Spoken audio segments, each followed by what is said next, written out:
Ukrainian President Volodymyr Zelensky and his Chinese counterpart Xi Jinping held talks for the first time since Russia's invasion of Ukraine.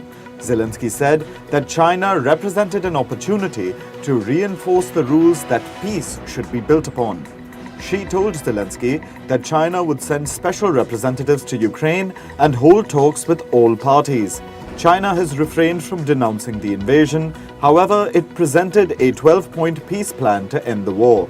Ukraine cautiously welcomed the plan, while the West was skeptical of it.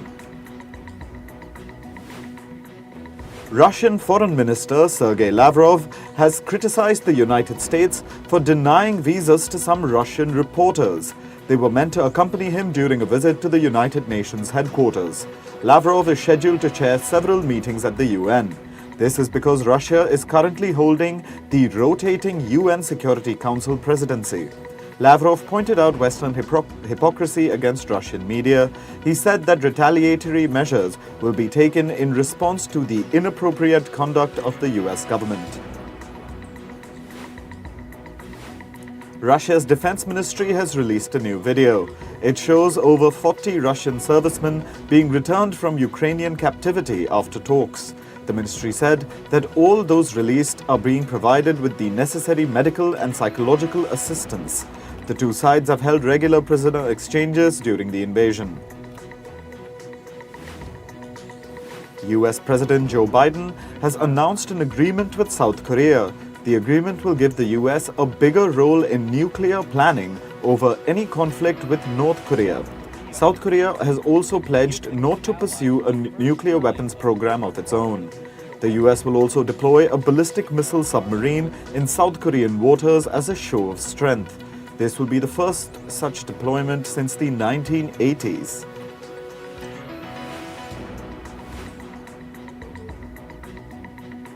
India's Defence Minister Rajnath Singh will hold a meeting with his Chinese counterpart Li Shangfu. This meeting will be held on the sidelines of an upcoming Shanghai Cooperation Organization summit. It also comes days after the Indian Army and China's People's Liberation Army held the 18th round of talks. This was to ease tensions at a disputed India-China border known as the Line of Actual Control. The talks remained inconclusive. Taiwan's foreign minister has reminded the South American nation of Paraguay of their long-standing relationship. This comes as Paraguay is gearing up for elections. The opposition party's presidential candidate has indicated that if he wins, he will build the country's diplomatic relations with China. This comes weeks after Honduras, a country in Central America, decided to cut ties with Taiwan and side with China. Sudan's army has said that it's willing to extend the 3-day ceasefire, which is due to expire on Thursday night. There have been incidents of sporadic fighting in Sudan's capital, Khartoum. The ceasefire extension has been proposed at a time when countries from all across the globe are working to evacuate their citizens from Sudan. Meanwhile, the World Health Organization has said that more than 60% of the healthcare facilities in Khartoum are closed. The capital has reportedly become a ghost town. The first group of Indian nationals evacuated from Sudan have arrived in New Delhi. 360 Indians were flown to the Indian capital from Saudi Arabia's Jeddah. This is part of the Indian government's initiative called Operation Kaveri. Paul Mackenzie, the leader of the starvation cult in Kenya, reportedly told his followers that the world would end on April 15th. He reportedly instructed them to starve themselves and be the first to go to heaven. The death toll in the case has gone up to 89. Mackenzie has been in police custody since April 14th.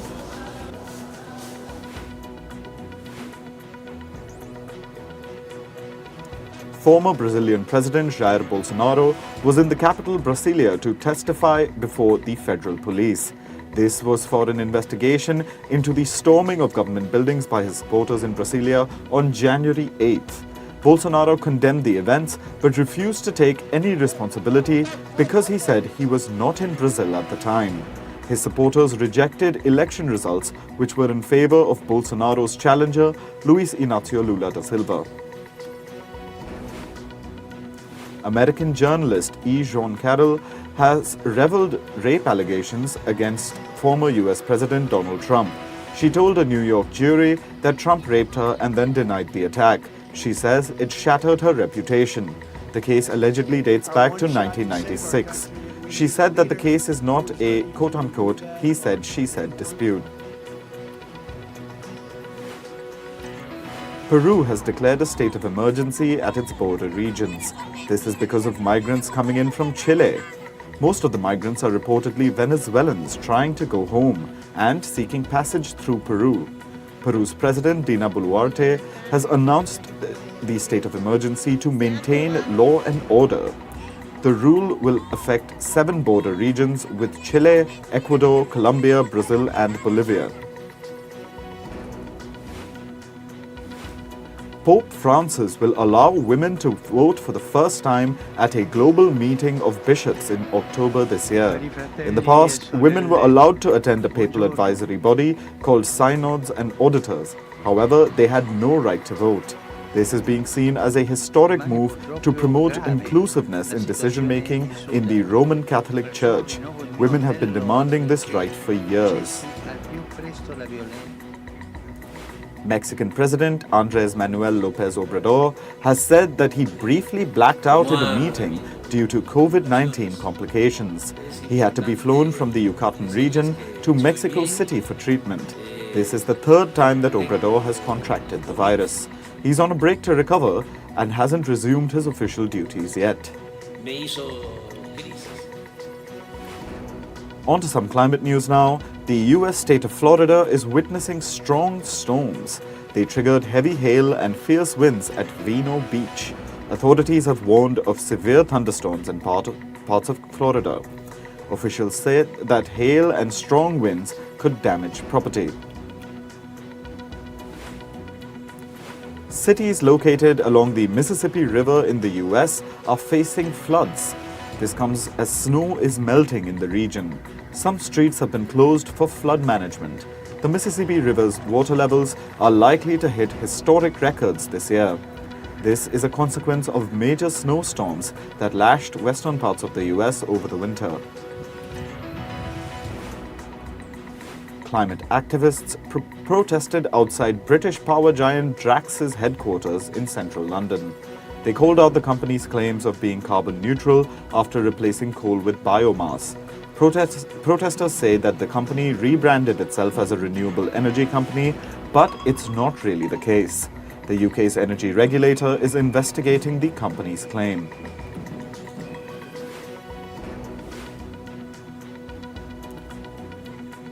A new study has revealed that the devastating drought in the Horn of Africa would not have happened without human activity that added to climate change. The region has been facing its worst drought in 40 years since October 2020. 5 consecutive rainy seasons in the region have failed to bring any respite. There have been bouts of short but intense rainfall, which led to flash flooding.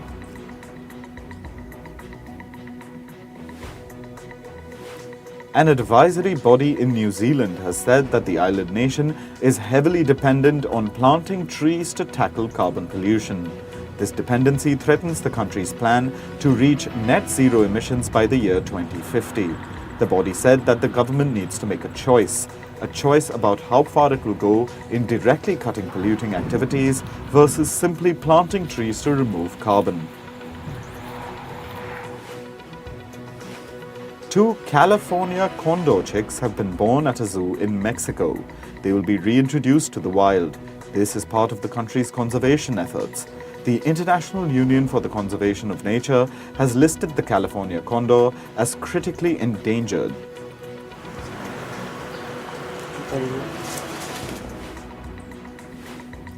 E-commerce giant Amazon has announced that it will shut down its Halo division on July 31st.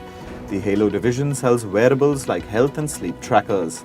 This comes as the technology giant kicks off its company-wide layoffs. The company has already notified the employees who will be laid off following the shutdown of the division. US-based Tyson Foods has said that it will eliminate about 10% of its corporate jobs. It will also cut 15% of its senior leadership. Tyson Foods is the biggest meat company in the US. The company is struggling to improve results amid declining profit. Germany's Deutsche Bank is undergoing its biggest management shakeup since 2019. The company has announced the departure of board member Christiana Riley. Her departure closely follows the exit of Deutsche Bank's co-deputy chief executive, Karl von Rohr. Von Rohr's exit was announced last week. Pharmaceutical giant BristolMyers Squibb has said that its CEO, Giovanni Caforio, will step down in November.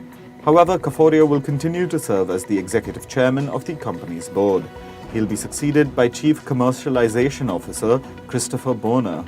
Bohner joined the company in 2015 and has been serving as the CCO since 2018. A US Labor Board official has ruled that Tesla supervisors at its Florida service center violated labor laws. In 2021, managers reportedly silenced workers after some of them complained about their pay. The workers complained that new hires were being paid more than existing workers. The managers also barred workers from taking their complaints to higher-level executives. US Commerce Secretary Gina Raimondo has said that Chinese cloud computing companies could pose a threat to US security. She pointed to companies like Huawei and Alibaba Cloud. Raimondo further said that she would consider adding them to an export control list. South Korea's Hyundai Motors is reportedly planning to exit Russia. The automaker said it will sell its manufacturing plants in Russia to a Kazakh company. Hyundai has suspended its Russian operations last year. In March this year, the company said it was exploring various options for its suspended Russian plants. Germany's Bosch group has agreed to buy key assets of the US firm TSI Semiconductors. It'll further invest $1.5 billion to expand chip production in TSI's facilities. Bosch said it will boost the production of silicon carbide chips for electric vehicles. The financial details of the deal were not disclosed. Argentina's government has said that it will start to pay for Chinese imports in yuan rather than US dollars. The move will relieve the country's dwindling dollar reserves. Buenos Aires has been seeing its dollar reserves hit critically low levels. This is happening at a time when a historic drought has led to an acute decline in the country's agricultural exports. Britain will block Microsoft's acquisition of video game company Activision Blizzard. This comes over concerns that the deal would hinder competition in cloud gaming. In January 2022, Microsoft had announced a bid to acquire Activision for $69 billion. Had it passed, this would have been the biggest ever deal in the gaming sector.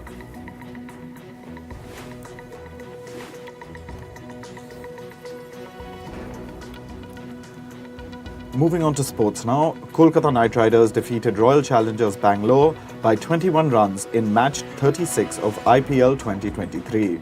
This was at Bengaluru's M. Chinnaswamy Stadium last evening. Chasing a target of 201 runs, RCB only reached 179 for 8 in 20 overs. This is despite a half-century from Virat Kohli. Varun Chakravarti was in good form for KKR's bowling department and took 3 wickets. Meanwhile, Andre Russell and Suyash Sharma also notched 2 dismissals each.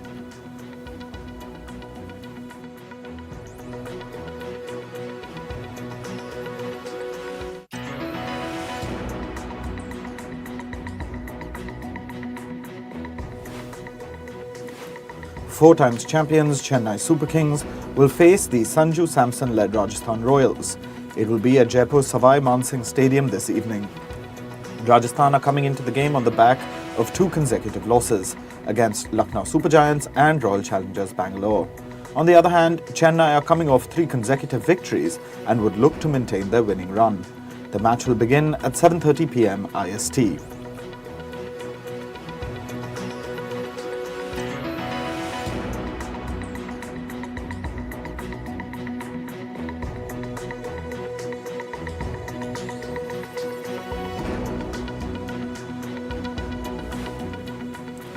Manchester City wrestled control of the Premier League title race from Arsenal with a 4-1 thumping in their top-of-the-table clash late last evening. Kevin De Bruyne scored twice and Erling Haaland also found the net. He has now claimed the record for the most goals in a 38-game Premier League season. With the win, Guardiola's side are just 2 points off the top with 2 games in hand. The citizens can take the lead with a victory at Fulham this Sunday.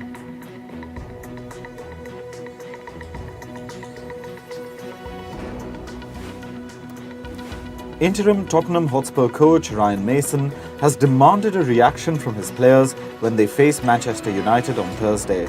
This is after they suffered a 6-1 humiliation at Newcastle United in their last match.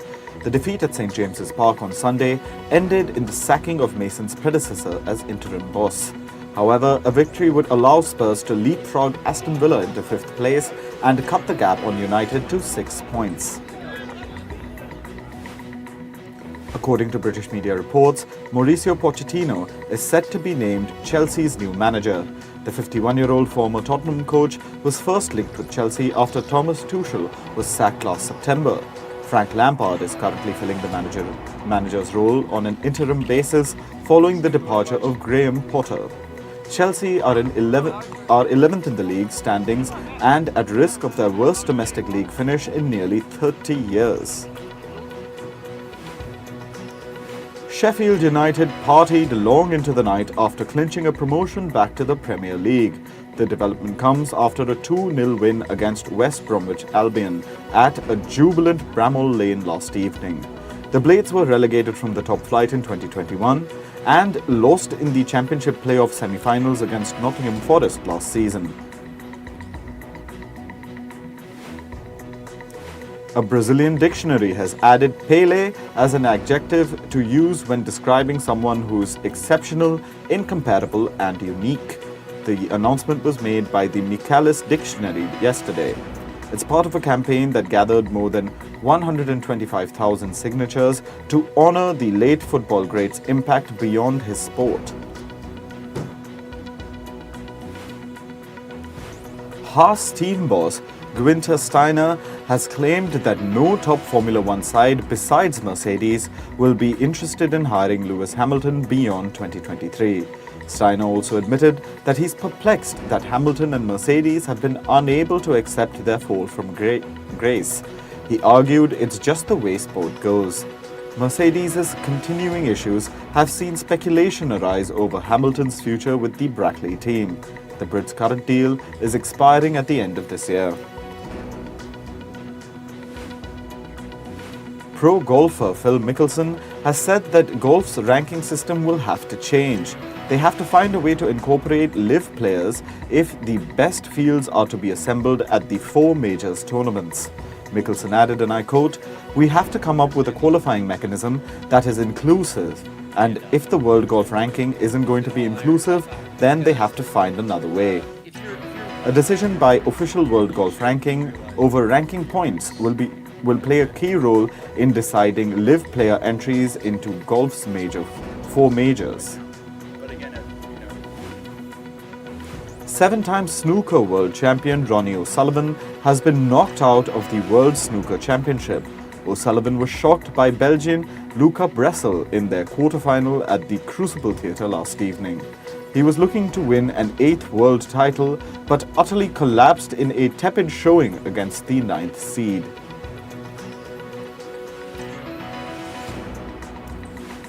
Director Christopher Nolan gave fans at CinemaCon a peek into his upcoming film Oppenheimer. Nolan showed black and white as well as color footage from the film. He also gave a presentation about the plot that traces the Manhattan Project and the creation of the atomic bomb. The film will release on the 21st of July. Also at CinemaCon, Universal Pictures released some footage of the film Wicked 1. Behind-the-scenes glimpses and raw footage of the film were shown at the event. The film stars singer Ariana Grande and actor Cynthia Erivo. The film is currently under production in London. Wicked 1 will be released on the 27th of November. The makers of television drama series Bob Hearts Abishola have reduced regular cast members. Only the 2 lead actors from the 13-member cast will remain regulars in Season 5. The show has been renewed for 13 episodes for the upcoming season. Nominations for the 50th Daytime Emmy Awards 2023 have been finalized. Medical drama series General Hospital leads the list with 19 nominations. Drama series The Bold and the Beautiful follows with 14. It's followed closely by the drama show The Young and the Restless with 13 nominations. The awards will be aired on the 16th of June. The Santa Barbara International Film Festival has set dates for its 39th edition. The festival will be held between the 7th and 17th of February 2024. The full lineup of screenings, celebrity tributes, and panels will be announced next January. It's been revealed that actor Jamie Foxx suffered a stroke. Foxx was rushed to a hospital while filming Back in Action earlier this month. The 55-year-old actor had to be revived following the health scare. He's now recovering. Actor Priyanka Chopra Jonas is set to return to the Met Gala 2023. This will be her 4th appearance at the event. The theme for this year's gala is a tribute to the late fashion icon Karl Lagerfeld. The Met Gala takes place at the Metropolitan Museum in New York. It'll be held on the 1st of May. Actor Dakota Fanning is set to star in the supernational film The Watchers. The film is based on Irish author A.M. Stein's gothic horror novel of the same name. Film production will begin this summer. A release date of June 7, 2024 has been locked for the film. The Watchers is directed by Ishana Night Shyamalan, who is M. Night Shyamalan's daughter. Actor Cara Delevingne has joined the series American Horror Show as a regular cast member. She joins reality TV star Kim Kardashian and actor Emma Roberts in season 12 of the anthology series. The new season will be released in August this year. Late singer Freddie Mercury's possessions are going to be auctioned soon. Over 1,500 items from Mercury's home in West London will be displayed at an exhibition before the auction. Handwritten lyrics, costumes and artwork will be put on sale. The exhibition will take place between the 4th of August and 5th of September. The auction will then be held between September 6th and 8th.